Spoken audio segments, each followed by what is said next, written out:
The Women of Ill Repute, with your hosts, Wendy Mesley and Maureen Holloway. Hey, Maureen. You know, I think at this point in our relationship, you can call me Mo. I have almost everybody does. Why don't you call me Mo? Well, because to me, you're still Maureen. I mean, it's only been 5 years, and I think it's a beautiful name. But I know that you like Mo, and, you know, as a kid, there was Maureen issues, so I'm getting there. I'm gradually getting there. Yeah, it's because most people can't pronounce it properly. But yeah, you call me Mo in our personal life, which makes it sound really intimate. But you can call me anything. What I am realizing, and why I bring this up, is names are important. And pronouns are important, and families are important. And there's a big difference between gender and sexuality, and your parents are mysterious, and your siblings have their own issues, and secrets can be destructive. Ah, are you talking about your own family? Is this your book? You're about to write your book, Mo? I will. It's not mine. It's not that far off, though. As soon as I heard about Jessi Hempel's book, The Family Outing, I said we have to talk to her. Yeah, so Jessi Hempel, I mean, she's super well known in the States. She's a writer, a tech writer. She's a senior editor at LinkedIn. I'm really curious about that. She hosts an award-winning podcast, which is kind of like us. With less awards. Yeah. Well, she's done 200 episodes or more or whatever. It's called Hello Monday, her podcast. It's weekly, like ours has recently become weekly. She wrote a memoir called The Family Outing. And in it, she recounts how her entire family came out in all kinds of different ways. Herself, then her dad, her sister, her brother, and her mom. Like, she sort of comes out too with this whole, she suffered massively from PTSD and depression from this really spooky, horrible murder thing that happened when she was in high school. It was just, anyway, it's all coming out in this book. Yeah, well, I've been ear deep in the story for the past 4 days. And in some way, it's the story of any family that carries secrets, especially from one another, and how those secrets can tear them apart. Yeah, well, Jessi called it The Project. So she actually, as a journalist, she kind of like interviewed her parents and her brother and sister. And they kind of, well, I'm not sure you've quite reached the end, but there's a really happy ending, which I think you can sense from the rest of the book. That's the most amazing part of it. Sounds kind of weird when you say it that way, Mo. It sounds kind of weird when you say Mo.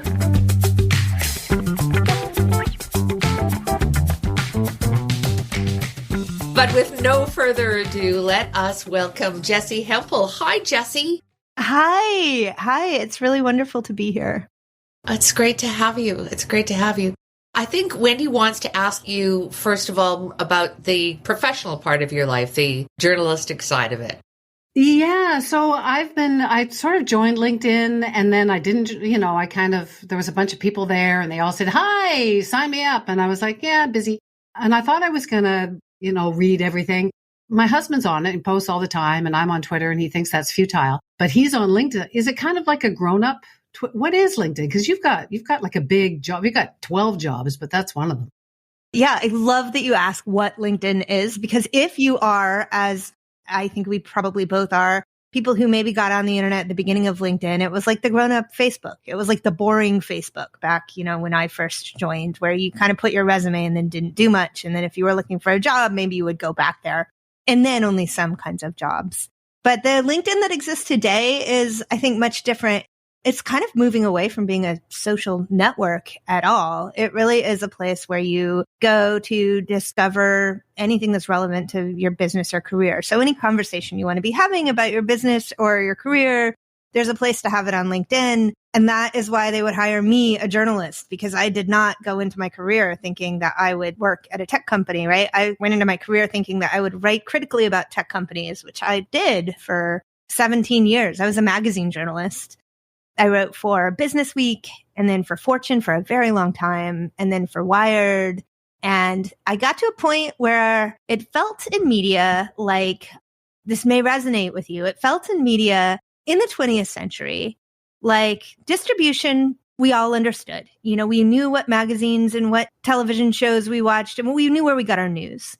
And what we were trying to do is always to make more beautiful things, more beautiful vessels for communicating information. But by the time I got, to the middle of my career, that had switched.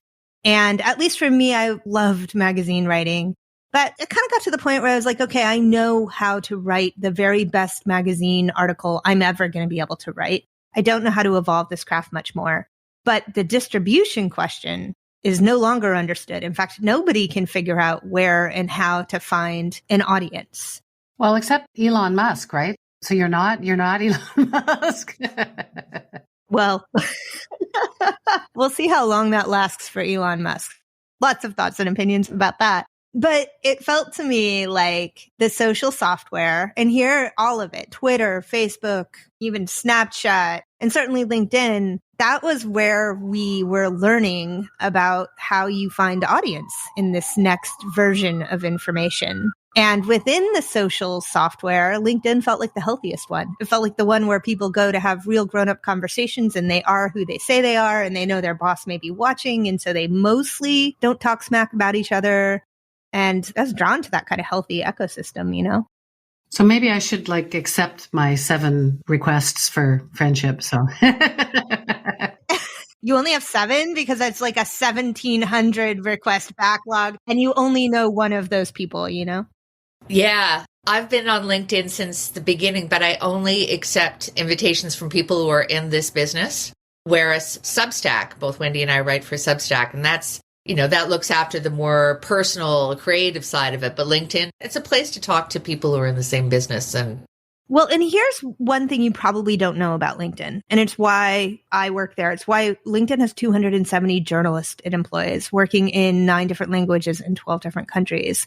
For a certain subset of people, and not people who work in media, so probably not y'all, not me, LinkedIn is the front door for news. It is where, they probably don't go to the NewYorkTimes.com every morning, but they go to LinkedIn every morning, and LinkedIn serves up something called the Daily Rundown, which is a summary of all the important news articles and people talking about it on the platform. And millions of people around the world actually get their news from that every day. And probably more so after the not so benign overlord at Twitter. People are looking for a place to go.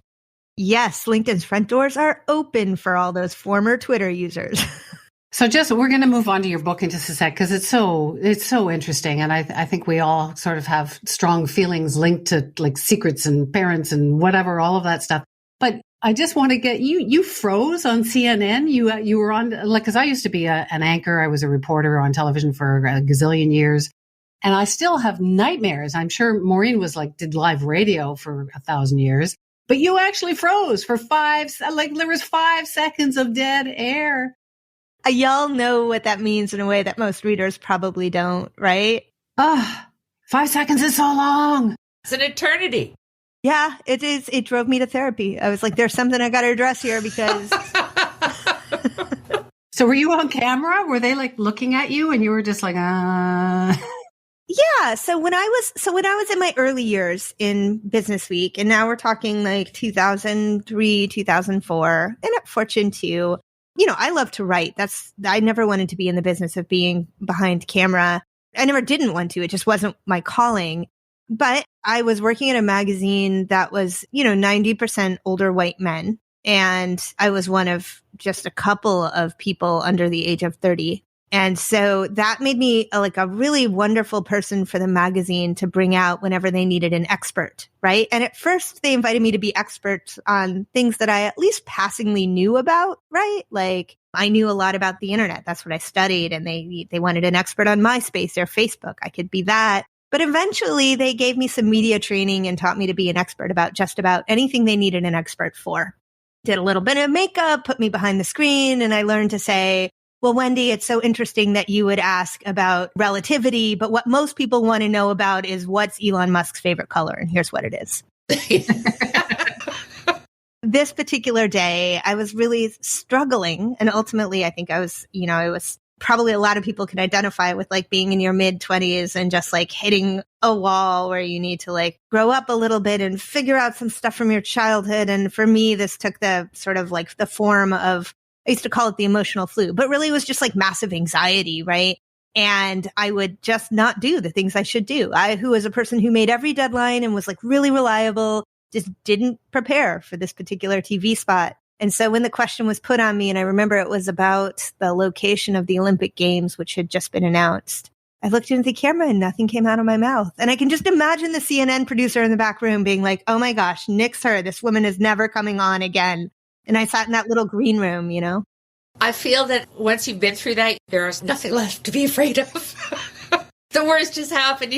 Like childbirth, right? Once you've been through that, it's like nothing can ever bother you again. But then, of course, something comes along to bother you. All right, the book.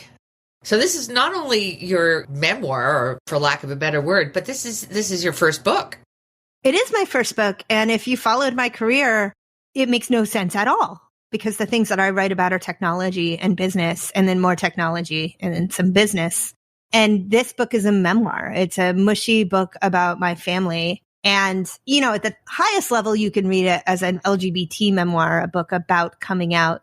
But what I endeavored to actually explore in the book is interpersonal relationships in nuclear families and how we make space for each other to grow, which it turns out is just extremely difficult. Yeah. I feel that this story, people are like, wow, you know, she came out as gay, her sister's bisexual, her brother's transgender, her father is gay, her mother is PTSD. But I somehow feel this is a universal story.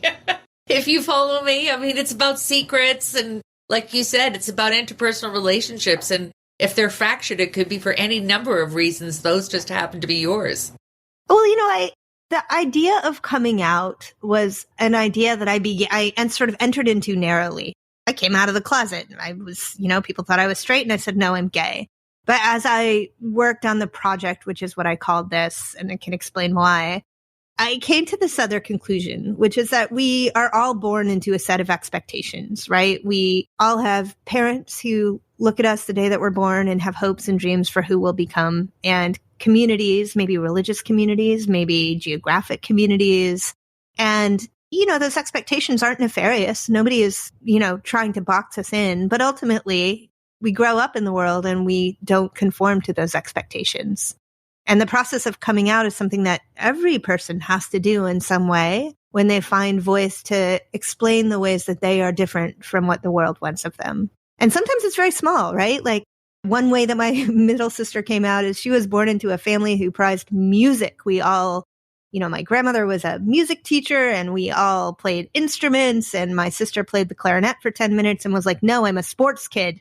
Right. And my family did not adjust well to that. We don't do sports. Like, I really don't do sports. But Katya was a sports kid. And, you know, that way of coming out counts. Like any way that we have to expand the notion of who we can be is coming out.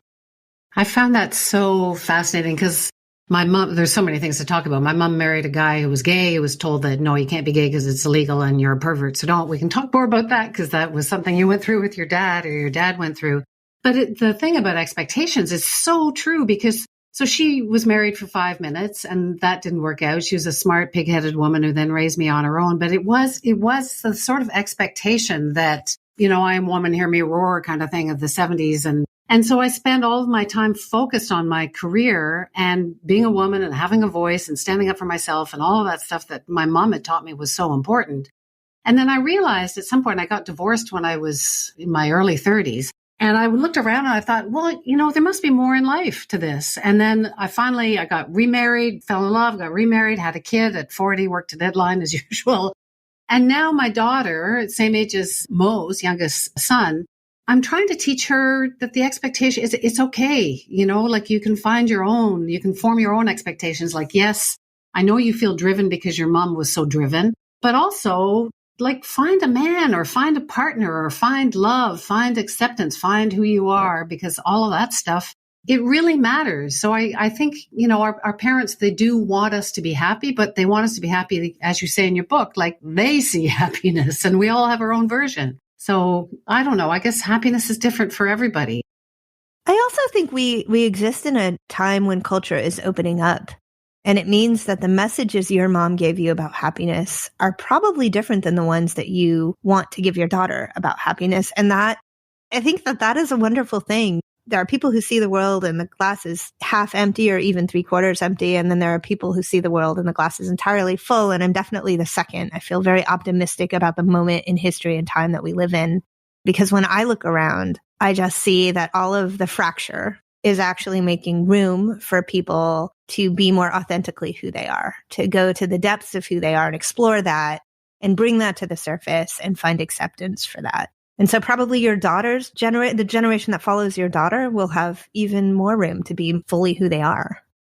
Yeah, well, that's towards the end of your book. You write that the young generation, like I can't remember what it was, but something that the kids will be better at being true to themselves, that we were better than our parents for the most part, maybe not always. And maybe our kids will be better than us. They're certainly more open-minded in some ways, or, twisted, I would suggest, by social media sometimes, not LinkedIn, of course.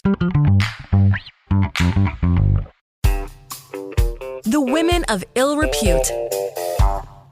So there are a lot of aspects of your story that resonate with me, and I'm not at liberty to share all of them because, unlike you, my family, a large part of my family lives in shame for no reason. They have nothing to be ashamed of, but, I think my father was probably closeted until he died. My mother ended up in a same-sex relationship with someone who is transgendered. My father was an alcoholic. My parents separated, but remained close. Never admitted to any of these. Were all dark family secrets that we suspected, but never really acknowledged. Both my parents are gone now. Otherwise, I wouldn't even be talking about this. And I have no problem with it. I mean, I love my parents, and I have 2 sisters and a brother. And my entire family was fractured for those reasons and others that I can't get into right now. And we live all over the world now. And I really want to write about it, probably for much the same reasons that you did, because it's fascinating and because these are extraordinary, wonderful people who've been through, their pretty fascinating challenges. But there's no way in hell that my brother and sisters would want me to tell this story. And so that's where our paths diverge. And that's, apart from the fact that you are a spectacular writer, I was also inspired and fascinated by the fact that your family came together to help you with this book. So maybe I want to hear about that. As you say that about your siblings, I'm nodding. I hear that, and I still hope that you get to explore it in writing someday. Oh, I will. I just have to decide whether I want to lose contact with my family for the rest of my life. So this book it does not endeavor to be my story, right? It really does endeavor to, I always own the fact that it's my point of view, but it endeavors to encapsulate all 5 stories. Like, my mother and my father, my sister and my brother and myself. Basically, it goes back to, in 2016, I wrote a story about my brother for Time magazine that unexpectedly, or maybe expectedly, I don't know, became a viral sensation in the United States. My brother was a transgender man. He had decided to carry a baby, and he really wanted to tell a story. I said, well, I'm a tech journalist, but I am a journalist. Why don't you let me try to tell your story? And he said, okay. And so I interviewed him as though he were not my brother. Now, you can't really do that. If you're a journalist, you can't really do that, but you can aspire to do that. And when I turned on the tape recorder, and instead of listening as his big sister, which mostly involved, I have to confess, like jumping in and being like, no, brother, you're remembering it wrong. This is how I remember it. Just tried to listen as I might somebody that I were writing about for Fortune. I learned all these things about my brother I had no idea about. I learned that he had had a miscarriage. I learned that so my brother is on hormones. I had never really explored that I knew he was on hormones, but I learned that he had gone to a doctor and said, I want hormones, but I want to be able to reproduce. And the doctor said, oh, you're not transgender, and wouldn't get him hormones. And so he eventually had to kind of get them on the black market. And I just realized, I don't really know my brother at all. I only know him in this one relational way. And so I wrote that story. It was really amazing for my brother and I. We came out of that experience much closer. And that was the precedent. The whole family ended up feeling really good about that story. So several years later, it is the spring of 2020.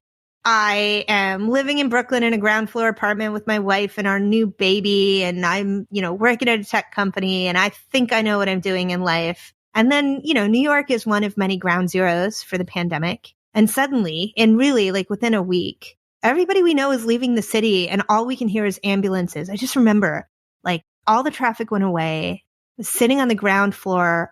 The street that I lived on, 7th Avenue in Brooklyn, it was a straight shot. It was a quarter to the hospital. And I'd sit there, and every few minutes there would be an ambulance. And then when the ambulances weren't going by, there were just birds. Like, I'd never noticed birds in New York City, but there's just so many birds. And at some point we were like, this is untenable. And so it was like late at night and we decided we have to go. And we packed for 10 days and we put our baby in the back of our car and our dog. And we drove to my wife's parents' house in Tupelo, Mississippi. And then, of course, we didn't stay for 10 days. We stayed for months and months and months and months. And sometime toward the beginning of that, when I was living in my wife's childhood bedroom, I thought, gosh, everything I thought I knew about myself is not true anymore, at least not right now. And I had this very commercial agent in New York City. She's really good at her job. And she called me up and she's like, what are you doing? What are you doing? And I was like, I can't talk to you. I'm depressed. Like, life is hard. She's like, you've got that mother-in-law to watch your baby. What are you doing? It's time to write a book. There are no writers trying to sell books right now. It's a really good time to write a book. And I said, okay, how about a book on AI? And she said, nope, time for your dream project. What is the thing that if you were going to die tomorrow, you'd want to look back and say, I did that? And I said, well, I want to get to interview my family members like I did my brother for that time story. What if I pitched the project? What if I go back and I interview everybody about coming out of the closet? And I try to tell one story with everybody's perspective. I try to get everybody to agree on what happened and how it impacted us. Because here's a weird thing. We're in the middle of the pandemic. I'm really depressed. I've kind of stopped being in touch with my friends, but I'm talking to every member of my family every day. And if you had known us growing up, it seemed completely dysfunctional. There's no way you would think that these would be the people that I would choose to turn to in the midst of a global disaster. And she said, great, we'll call it the family outing. I'll call you back in 10 minutes. I think I have someone. She's really great. Suzanne Gluck. You got to write a book, Mo. You got to write it. You got to write it. I know. No, well, I am. I'm writing it in bits and pieces, but I don't have that relationship with my siblings. My parents are gone, as I mentioned, and I don't have that relationship. And I get it, that journalistic, all right, we're going to tell it from this perspective. It's like you interviewed them. We are so fractious because of my parents' marriage and because of their problems that we've never learned how to be together. And I mean, I'm not saying it's too late. I'm just saying I'm not sure I really want to commit myself. And what I'm getting from you, Jessi, is that it's a huge commitment. And it's not just writing a book. It is a huge commitment. And I will say, I found it exhausting. And in December of 2022, what I can tell you definitively is I am so glad to not be writing a book about my family right this second, right? To have written the book. It was great. It was important, but not everybody was as welcoming as my brother, right? My sister's reaction was, I mean, first of all, she's the second child. She's been used to me telling our story our entire lives, and I always tell it wrong. And you're a control freak. Welcome to the club. Yeah, so she had to get used to that. And she also is a person who's very private and who has dealt with a lot of the drama of our early family life by choosing not to tell anyone. That's my sister. And then I went and wrote a book where now she goes to work and somebody is like, oh, I read the family outing over the weekend. I had no idea that you named your horse blah, blah, blah as a child. And that is incredibly invasive for her. And then my dad, in true like older gay white man fashion, was like, well, this is a great book, but there's not enough about me in this book. And my mother was the first one to sign on, was like, absolutely do this. And I said, Mom, we had a really hard relationship and this is not going to feel good at times. And she said, do it. And then I did it. And then she read the book and she said, I thought you had a happy childhood. I'm so confused. What's going on here? And yet you write that you and your mom fought all the time, that she was like suffering from depression, took it out on you, and you were like less than perfect. And it was horrible. Yeah, it was totally horrible. And now she's your greatest supporter. And isn't she like counseling other people and making other people's lives better? Like it just gets very la by the end. Yeah. I mean, here's the thing that both of my parents did, which is why this project is possible and which I think a lot of parents don't get to do. Although Maureen, I haven't known you 5 years. Like maybe your parents did this. It sounds like maybe they did. My parents reinvented themselves, right? They did the hard work of self-reflection, not because either of them wanted to, but because they were forced into it when my father was outed and their marriage blew up. And as a result, they became different people.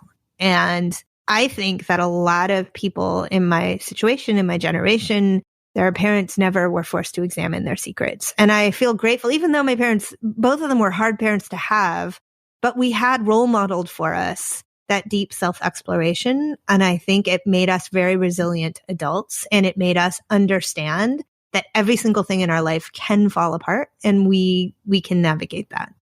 I think also for a lot of people who are not as aware of all the different facets of sexuality and genderdom, for lack of a better term, that it's reassuring in some ways and inspiring that you don't have to have a heterosexual mom and dad, and you don't have to have that cookie cutter family. In fact, who wants that? That there's joy to be found in harmony, and I mean, not always, but you can have the family unit now is completely different from what most people envisioned it to be. And that's a good thing. Does it even matter? Like you say, we've talked a lot about gender and pronouns and so on. But at some point in the book, you say, like your brother, Evan, who just decided I'm Evan and I'm going to change my name and you're going to call me Evan because that's who I am. And why is it it's just who I am. And you go into this thing about how maybe it doesn't even really matter. And I think a lot of people, we talked a little while ago to Anne-Marie MacDonald, who's a famous Canadian author who's just written what she calls her queerest book ever. And it's a great book. And in it, she sort of says, what does it matter anyway? All that matters is understanding, compassion, love, which is what Evan was asking for. So I don't know, are we heading there? I mean, people would argue that it matters what piece you're born with or what your pronouns are. But I don't know. I mean, does it matter? I have two thoughts about that. There is the fact that when somebody comes out and there's somebody who's close to you, it forces you part of your identity and your sense of self is based on your relationships with other people. And when somebody who's so foundational, a sibling, says, hey, you thought this all along and formed a relationship to me because of this, but I'm here to tell you it's that. It's really threatening for you. And so often our first response to that has nothing to do with the person who's made the revelation. It is trying to digest what that change means for us. And it is uncomfortable. And I'm not terribly proud of this, but I came out of the closet. I was first. I like to point out I was first in my family. Yeah, here's Jessi. She's the first one who came out. Bravo. Here's your medal. Did it before it was cool. Totally. Oldest child. But I expected everybody to be lovely about it, and they did the best they could, and they weren't awful. But then, my sister comes out as bisexual a couple of years later and announces it to me, and my reaction to her is kind of like, oh, come on, you're making it up. Like, you just want to be like me. It's terrible. Like, that's terrible. I'm not proud of that at all. And you would think then that I would learn from that. And so a couple of years later, when my brother said, hey, I am Evan, now call me Evan, I would say something kind. And by the way, from now on, the only thing I say is tell me more, right? Thank you for telling me, tell me more. But instead, in that moment, I turned around and I was like, oh, Evan, I just saw you at Christmas wearing a dress. I think this is a face. Not very supportive. Can I ask you about Evan from a literary point of view? Because at first I had to adjust, and I'm sure a lot of readers do too. So when you're writing about somebody, and I'm not asking you, please explain to the nice white lady how to be more woke. I'm more interested in how you write about it, because you always refer to Evan as your brother. And Evan is Evan, and Evan was born Evan, although it took a while, really, for Evan to evolve to be Evan. So when you're writing about that, it's the same way in some ways, I think when people were writing about, I can't stand her, but Caitlyn Jenner, back they say when she was Bruce. You do not go that route at all. Evan has always been Evan. And is that the way you do it? Or is that the way you chose to do it? I love that you begin by saying, I don't take me to be the nice late lady asking. But in fact, that's what I was, right? I called up my brother and I was like the nice, white, very unwoke lady being like, Evan. And I tried to put it on readers. In the name of readers, Evan, explain to me what I should do here. And I couldn't understand Evan at first because I thought, okay, 50% of this book happens at a time before Evan gave us his name, when Evan still was understood by the world by his dead name, which I choose never to share. And a dead name, I'm sure you know this, but for anyone who doesn't, a dead name is the name that a person who shifts genders and chooses a new name has before that name. And for the most part in the trans community, although it's always just a good idea to ask someone, it's rude and inappropriate to speak the dead name. So I was not going to mention it in my book. But I was like, how do I do this? Because my memory, my stories, I'm sharing my stories and my point of view.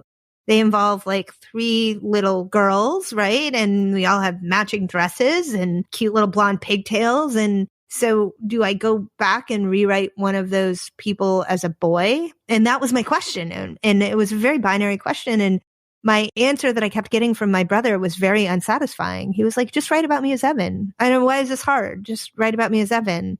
It seems he's been the least, from the way I envision him, he's the least complicated. He's a Buddhist. Maybe that's part of it. But he's just, yes, he is the one who moves through life with a sense of grace, like he knows who he is. And he doesn't need you to know who he is because he knows who he is.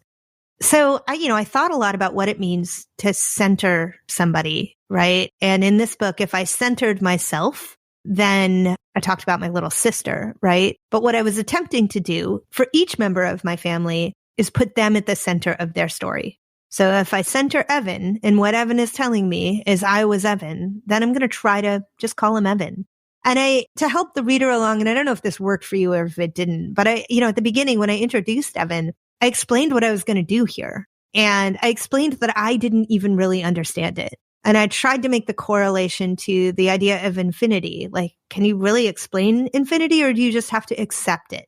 And when you accept it, like there's the freedom that comes from that.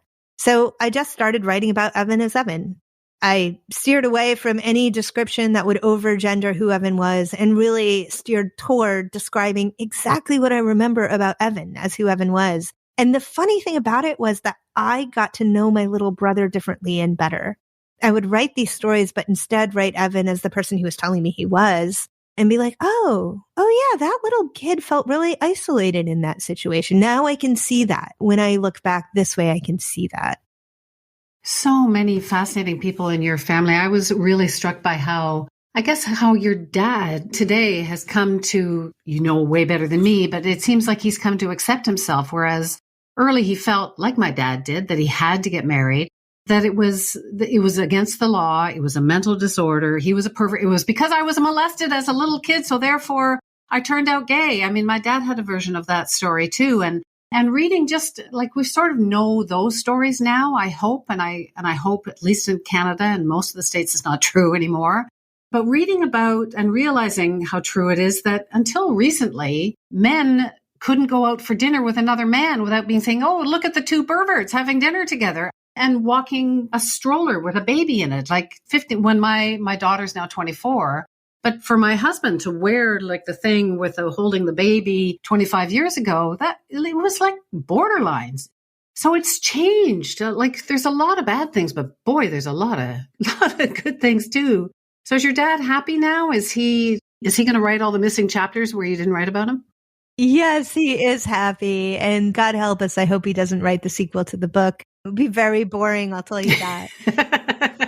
But he is happy and he worked really hard for it. And my dad is much more comfortable with sharing publicly than any of the rest of us are. And there are moments when I'm like, oh, and then, I think I talk in the book about the butt cheeks on Facebook. Yes. Right. Like sharing naked pictures on Instagram. Right.